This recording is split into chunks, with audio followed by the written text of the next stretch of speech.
Disney, unbeknownst to the most of the world, is actually a military-industrial complex, a military-industrial corporation gathering that then programs children to warfare.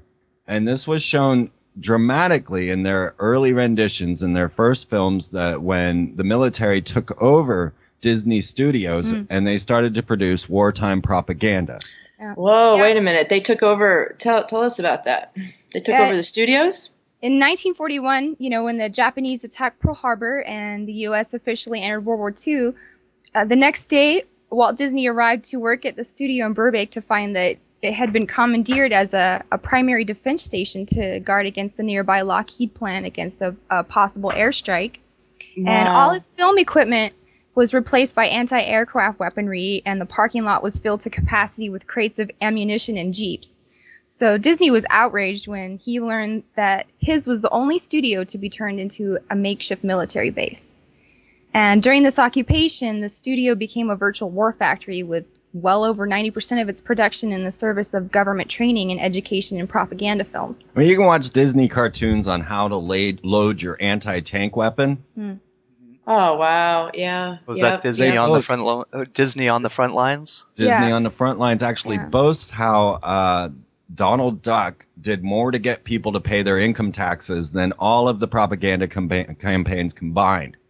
The Nazis were so taken by Disney's ability to program people to do all the things necessary for war that Joseph Goebbels, the Nazi propagandist, actually adopted Walt Disney's methods and started making cartoons of their own to program the Nazi children to warfare.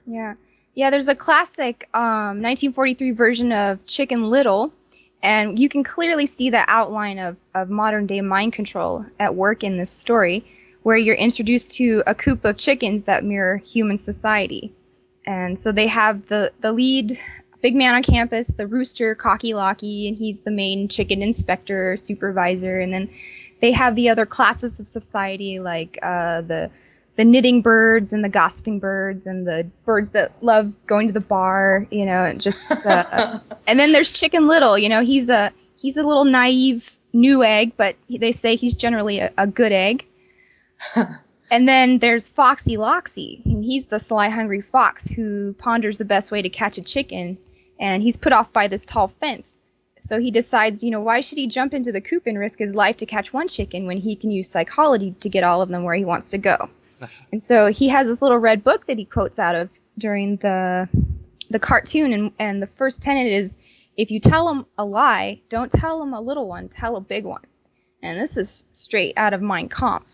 Hitler said, tell them a lie, they won't believe it unless it's grandiose. They were actually going to use Mein Kampf on the cover of the book, but then they had to switch it in the end, and so then you'll see that the cover simply says psychology at this point.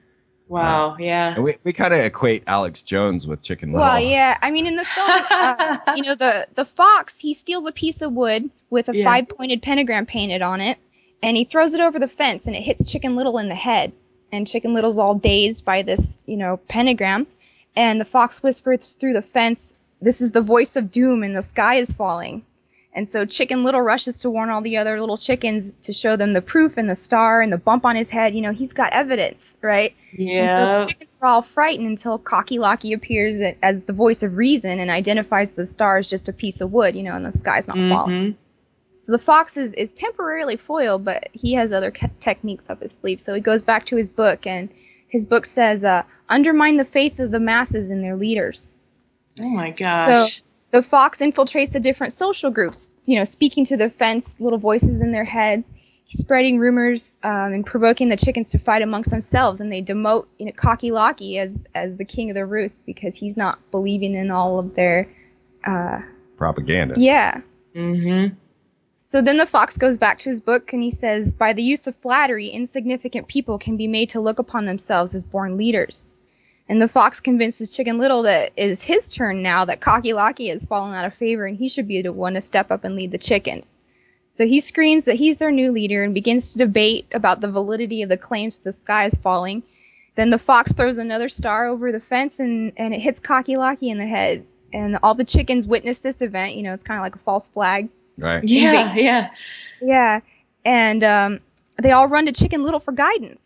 And so the fox counsels him to rush everyone to the caves and break down their secure fence in the process out of the protection of the farmer and his shotgun. And he leads them right down a path set up by the fox. And the moral of the story at the end is don't believe everything you read. Yeah. Mm-hmm. And the fox was like, well, you didn't think this was going to turn out good, Yeah, did you? Because he's got them all in his belly now. Well, he's picking his Yeah. teeth. Yeah. Don't believe everything Now, you if read. I could just add a modern representation of this, now they've come out with a new version of Chicken Little.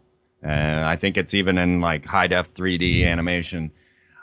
This new Chicken Little actually portrays an acorn hitting Chicken Little in the head, and then the foe at the end is actually an alien invasion, which turned out to be a fake invasion because they weren't actually evil aliens.